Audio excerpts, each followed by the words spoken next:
오늘 우리에게 주시는 말씀은 데살로니가 후서 2장 13절에서 15절입니다. 주께서 사랑하시는 형제들아, 우리가 항상 너희에 관하여 마땅히 하나님께 감사할 것은 하나님이 처음부터 너희를 택하사 성령의 거룩하게 하심과 진리를 믿음으로 구원을 받게 하심이니, 이를 위하여 우리의 복음으로 너희를 부르사 우리 주 예수 그리스도의 영광을 얻게 하려 하심이니라. 그러므로 형제들아, 굳건하게 서서 말로나 우리의 편지로 가르침을 받은 전통을 지키라. 마땅히 감사라는 제목으로 최영동 목사님께서 말씀 전해 주시겠습니다.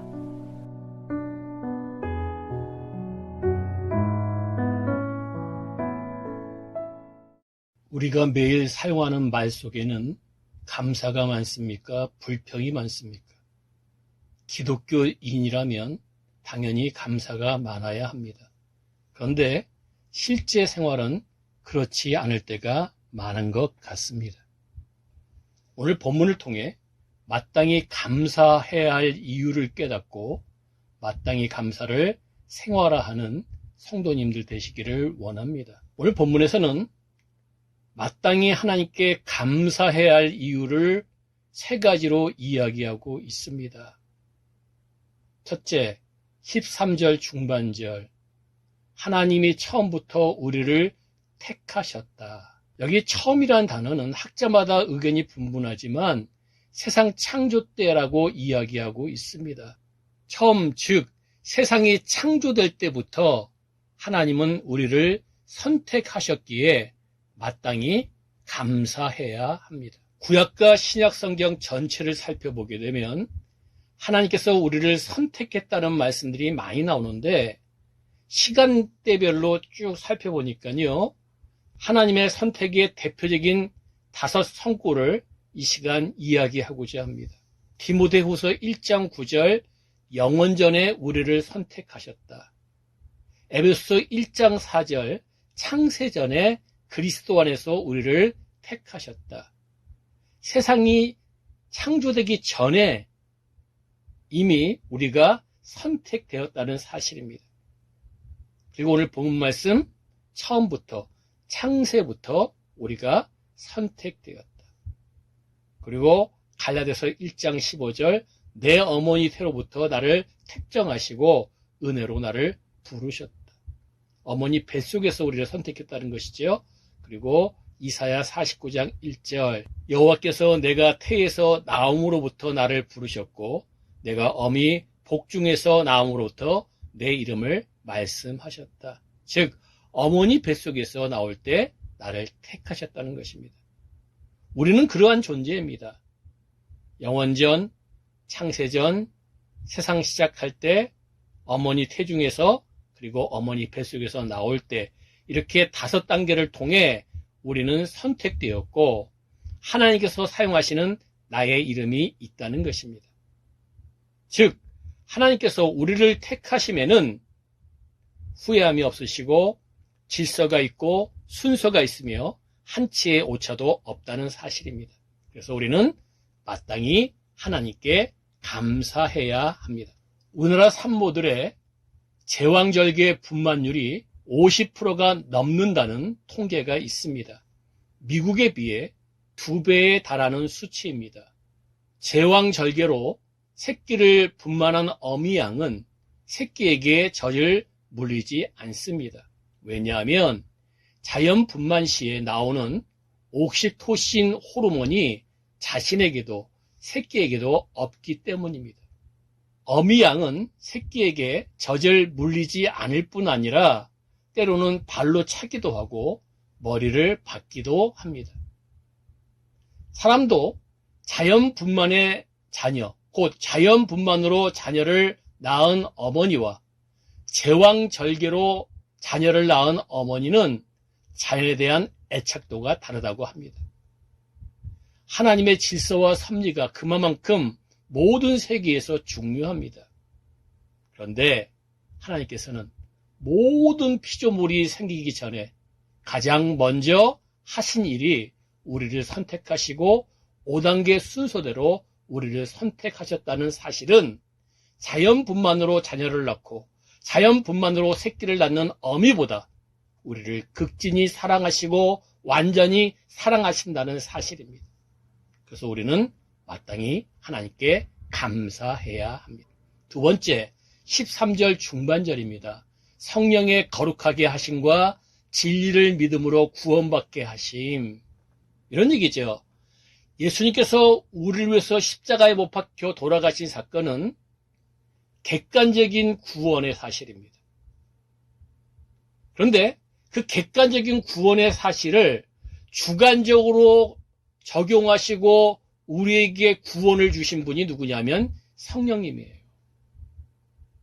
진리를 믿음으로 구원받게 하시고 성령의 거룩하게 하심이 바로 이 두 가지를 다 내포하고 있습니다. 5가지 단계로 우리를 선택하신 하나님께서 독생자 예수를 이 땅에 보내주셔서 십자가에 못 박혀 돌아가게 하시고 우리를 구원해 주셨는데 그것은 객관적인 사실이라는 것입니다.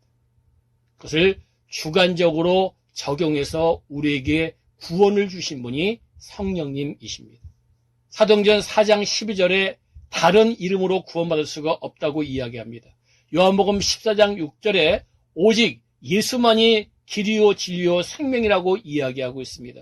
로마서 10장 9절에 예수를 주로 시인할 때 구원을 얻는다고 이야기합니다. 로마서 10장 13절에 누구든지 주의 이름을 부른 자는 구원을 얻는다고 이야기합니다. 그것이 객관적인 십자가의 사건이에요. 예수님의 객관적인 구원의 사역입니다. 그 사역에 함께 동참하신 분이 누구냐면 성령님이에요. 로마서 8장 14절 하나님의 영으로 인도함을 받는 그들은 곧 하나님의 아들이라. 로마서 8장 16절 성령이 친히 우리 영으로 더불어 우리가 하나님의 자녀인 것을 증거한다고 이야기하고 있습니다. 요한복음 3장 5절 물과 성령으로 나지 아니하면 하나님 나라를 들어갈 수 없다고 이야기합니다.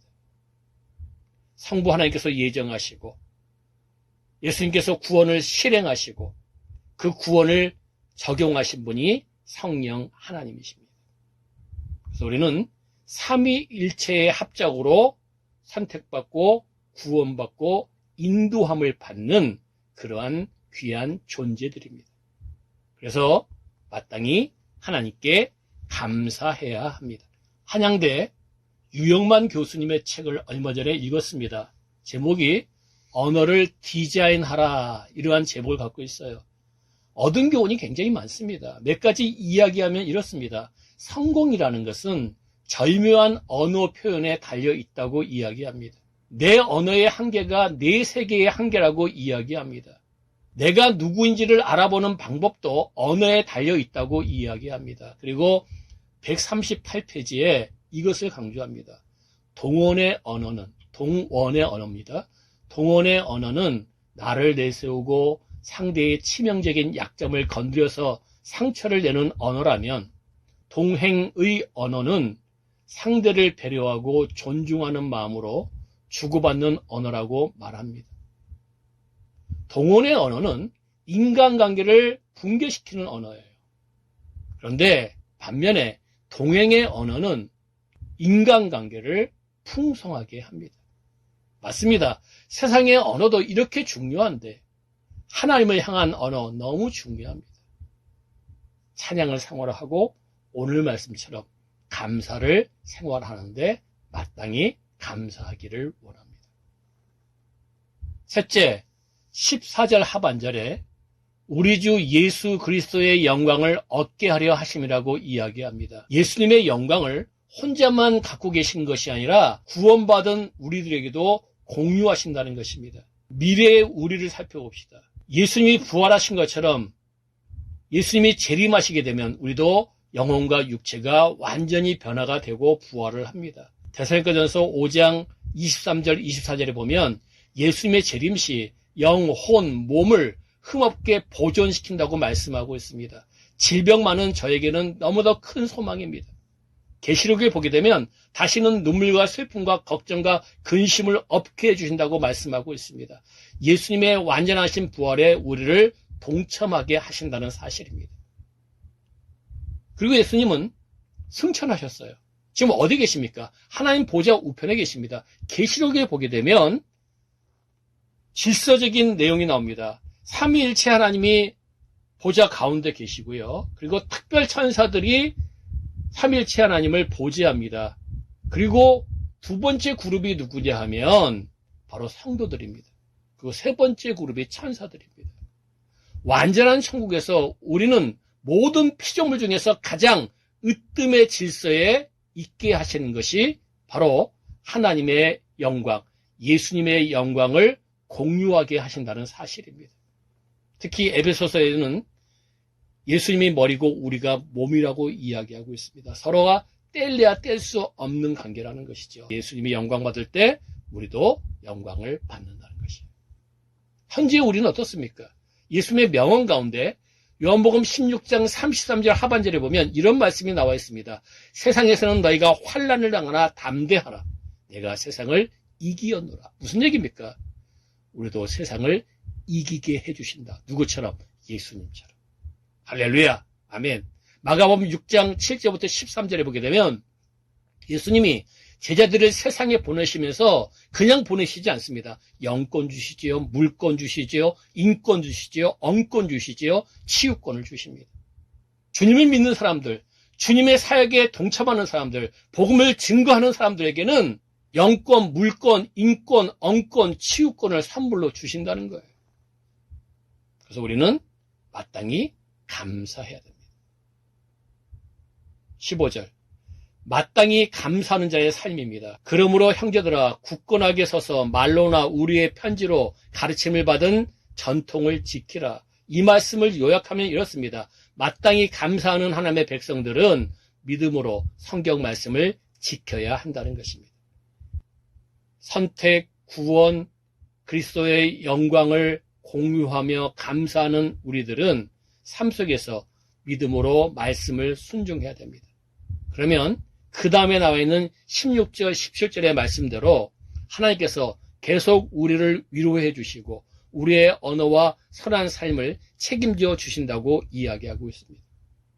우리 모두 모든 삶 속에서 하나님께 마땅히 감사하며 모든 생활 속에서 하나님 말씀에 순종하기 원합니다. 오기훈 목사님의 책 감사의 7가지 언어에서 감사에 대하여 이렇게 정의하고 있습니다. 감사는 자기 정체성을 확실하게 인식하고 선언하는 고백이다. 두려움 앞에서 감사 고백을 실천해 보라. 부끄러움 앞에서 감사하다고 말해 보라. 그것은 하나님과 직통 전화를 하는 것이다. 하나님 앞에서 감사 고백보다 자신의 정체성을 선언하는 더 정확한 말은 없다. 맞습니다. 하나님 앞에서 날마다 분초마다 마땅히 감사함을 표현합시다. 그리고 마땅히 감사함을 표현하는 사람은 믿음으로 하나님의 말씀 한 말씀을 날마다 분초마다 실천해 나갑시다. 그러면 하나님께서 우리의 모든 삶을 책임져 주십니다. 감사할 때, 실천할 때 역사가 일어납니다. 오늘 말씀의 결론. 세상 사람들은 권력자, 부자, 자신에게 이익을 주는 사람들을 기억하고 찾아갑니다. 그러나 하나님은, 예수님은 가난한 자, 약한 자, 소외당한 자를 기억하고 찾아오십니다. 특히 선택받고 구원받은 우리를 기억하고 찾아오십니다. 우리는 세상에서 가난하고 약하고 소외당한 자였지만 하나님의 5단계를 거친 선택을 통해 역사 한가운데서 예수님과 성령님으로 인해서 구원을 받았습니다. 그리고 예수님의 영광에 동참하는 권한도 부여받았습니다. 하나님께 마땅히 감사하며 날마다 감사와 순종을 더해 나가며 승리의 삶을 영위해 나가는 귀한 성도님들 되시기를 주님의 이름으로 축원합니다. 기도하겠습니다. 하나님 아버지 감사드립니다. 하나님 아버지께서 5단계를 통해서 우리를 선택하시고 역사 한가운데서 예수 그리스도와 성령님을 통해서 구원해 주시고 또 그리스도께서 누리시는 모든 영광에 동참하게 하시는 것 감사드립니다. 날마다 분초마다 마땅히 감사하는 저희들 삼아 주시옵소서. 이제는 우리 구주 예수 그리스도의 은혜와 하나님 아버지의 크고 오묘하신 사랑과 성령님의 감화감동 교통 충만하심의 역사가 오늘도 마땅히 감사하며 하나님께 영광 돌리기 원하는 귀한 성도들 위해 영원토록 함께 계실지어다. 아멘.